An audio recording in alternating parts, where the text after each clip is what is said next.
साथियों नमस्कार। साथियों, विशेष सूचना के लिए मैंने लाइव आया हूँ।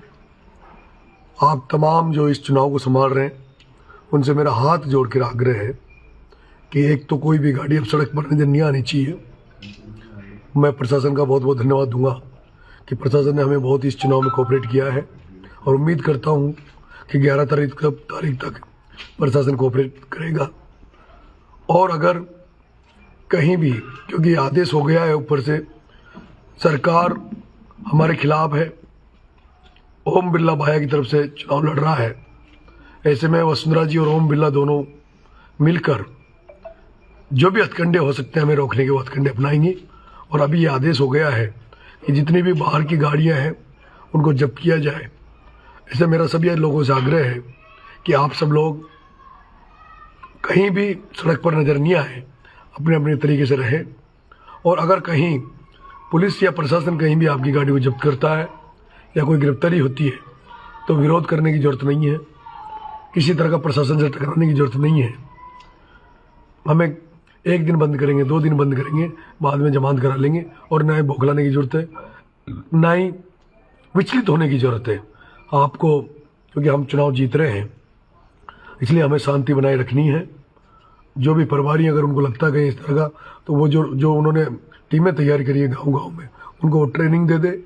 और गाँव वालों से मेरा निवेदन है कि कम से कम आज की रात और कल की रात, दोनों रात सभी साथी गाँव के बाहर लकड़ी जला ले और जो भी कोई गाड़ी आए उसको देखें वो गाड़ी किसकी है, क्योंकि सूचनाएं आ रही है कि पैसा बट रहा है। प्रशासन उस तरफ ध्यान नहीं दे रहा, लेकिन जिधर पैसा बट रहा है प्रशासन का ध्यान केवल नरेश मीणा की गाड़ियों को जब्त करना, नरेश मीणा के साथियों को परेशान करना है। लेकिन आज एक गाड़ी जिसमें बहुत सारा पैसा था, उस गाड़ी में अचानक से आग लग जाती है और उसके बाद वो ड्राइवर बच के बाहर आता है और वो पैसों की गड्डियों को बाहर फेंकता है। और ये बताया गया कि लगभग 4 करोड़ के लगभग उस गाड़ी में पैसा था। मैं पूछना चाहता हूँ, ये पैसा किसका था, ये पैसा कहाँ से आया, किसके लिए आया? प्रशासन को, मैं आईजी साहब को, एसपी साहब को, कलेक्टर साहब को 12 से निवेदन करूंगा कि इन गाड़ियों को जिनमें पैसा आया है या जो अभी तक 21 करोड़ पहले पकड़े जा चुके हैं, उनको कम से कम सार्वजनिक करे, बताए कि ये पैसा किसका था और किस लिए आया जा रहा था। आज भी सूचनाएं कई जगह है कि कई जगह महिलाओं से पैसा बंटवाया जा रहा है। एक बिजोरा पंचायत, मैं कलेक्टर साहब, एसपी साहब से निवेदन करूंगा कि बिजोरा पंचायत में विशेष ध्यान दिया जाए। एक महुआ पंचायत है, उस पर विशेष ध्यान दिया जाए, क्योंकि यहाँ पर सूचना है कि यहाँ पर शायद पैसा बांटने का प्रयास करेगा। और मेरा ये निवेदन है जनता से कि प्रमोद भाया के वही वोट आने चाहिए जिन्होंने पैसा लिया है, क्योंकि पैसा दिया जा रहा है। जब आप पैसा लेने वाले वोट दे रहे हैं तो आप फ्री में उसको क्यों वोट दे रहे हो? आप भी, मेरा तो ये मन है कि सारे लोग द्वारका होटल चले जाओ जिनको पैसा चाहिए, और लेना भी चाहिए, क्योंकि ये पैसा प्रमोद जन भाया ने कोई हल चला के, कुड़ी चला के या खेती करके नहीं कमाए। ये जो आपका पैसा, आपने जो वोट दिया है उसकी दम पर भ्रष्टाचार करके उसने पैसा कमाया है। इसलिए अगर कहीं पैसा दे रहा है तो इस पैसे को ले लो, लेकिन कम से कम अपनी आत्मा की आवाज़ सुनते हुए इस भ्रष्टाचारी को वोट मत देना, इस चोर प्रमोद जन भाई को वोट मत देना।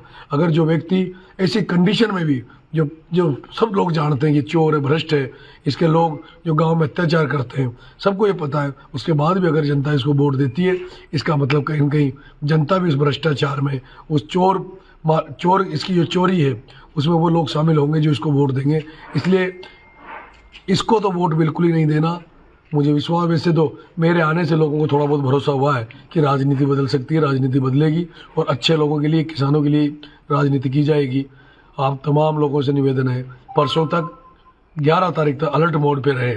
और मेरा जिन्होंने स्वागत किया, चाहे हाथी पर किया, चाहे ऊँट पर किया, चाहे घोड़ी पर बिठा कर किया, चाहे डीजे बजा कर किया, चाहे फूल मालाएं पहना कर किया, चाहे मेरे को सेब से तोला, चाहे केले से तोला, चाहे गन्ने से तोला, चाहे खीर से तोला, चाहे दूध से तोला, उन लोगों ने जिन्होंने खून से मुझे तोला, उन तमाम गांव वालों से जिन्होंने मुझे कहीं न कहीं माला पहनाई है गले में, कहीं न कहीं मुझे मेरे साथ उन्होंने जुलूस में शामिल होकर गांव में मेरा स्वागत किया है, उन लोगों ने जिन्होंने मुझे भरोसा दिया है, उन सर्व समाज के लोग जो मेरे मंच पर आकर मुझे आशीर्वाद दे रहे थे, आप तमाम लोगों से मैं एक विशेष अपील कर रहा हूँ, निवेदन कर रहा हूँ कि 11 तारीख को जब वोट डले तो वोट डले जब से लेकर और वोट जब तक डले तब तक आपको पोलिंग बूथ पर एक दिन का समय निकाल के 11 तारीख को पोलिंग बूथ पर रहना है। मेरा माता बहनों से भी निवेदन है कि सारी माता बहनें जब वो वोट देने जाए तो वोट देकर घर नहीं आए, वो कुछ देर वहाँ रुके और जो भी आप लोग गीत गाती हो वोटों के समय कि वोटा की बराबर माँ चीरे, माँ थारा ही देगा वोट, माँ नरेश का देगा वोट, इस तरह के गीत दिन भर वहाँ बूथ पे चलते रहे। क्योंकि अगर जो बूथ लेवल पे जो हमारी टीमें रहेगी, टेबल लगी रहेगी, अगर वहाँ हमारी अच्छी संख्या दिखेगी तो उससे भी एक माहौल बनता है कि लोग नरेश के साथ हैं और 5-10% वोट उस समय बढ़ेंगे।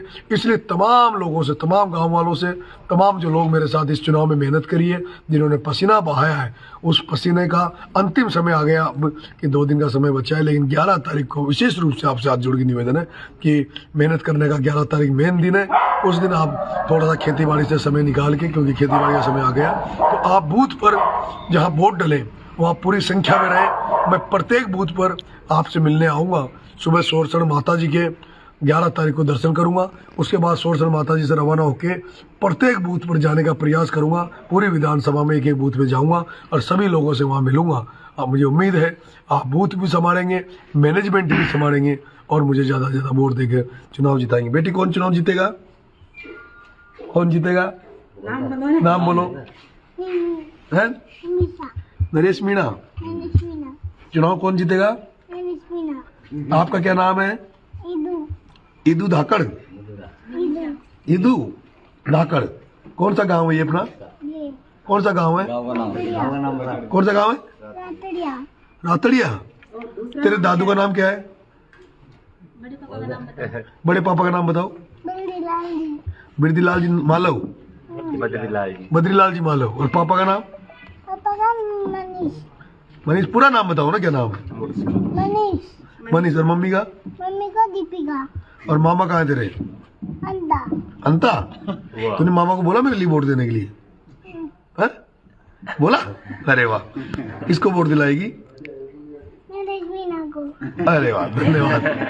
बोलो जयकारा लगा दो, एक नारा लगा दो बेटी। नारा लगा दो एक। नारा लगा दो, नरेश मीणा जिंदाबाद। जोर से लगाओ।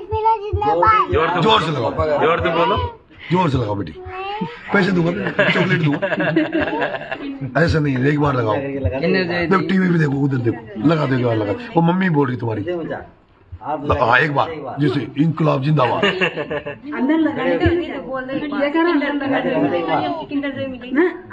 थी। हाँ लगा दे। और देखो टीवी में बहुत लोग देख रहे थे, हजारों लोग। उसी तरह एक बार लगा। नरेश मीणा जिंदाबाद। तो एक ऐसे मत कर, मेरे वोट कट जाएंगे। बोल इंकलाब जिंदाबाद। पहले क्यों बोला था फिर? बोल बेटी। बिल्ला देंगे। बिल्ला दूंगा पक्का। वो लाना नरेश मीणा का बिल्ला लाओ। मम्मी आगे बोलो, तुम आओ बेटी जब बोलेंगे। ये किसका बिल्ला है? दोबारा बोल। मैं ला, मेरे को दे दे फिर वापस। बिल्ला दोबारा बोल दो। बोल दो। ये कौन है? जिंदाबाद बोल। फिर एक बिल्ला और दूंगा, एक बार और बोल। इसको गले में डाल के। ये हमारे दीनबंधु जी भाई साहब जो हमारा चुनाव संभाल रहे थे। दीनबंधु जी धाकड़ साहब के मामा का घर है, जहाँ भी मैं आया हुआ हूँ। यहाँ मैंने चाय पी है, पूरा परिवार मेरे साथ खड़ा है और जो धाकड़ समाज मुझे आशीर्वाद दे रहा है, प्यार दे रहा है, उसके लिए मैं जिंदगी भर धाकड़ समाज का एहसानमंद रहूँगा। बहुत बहुत धन्यवाद।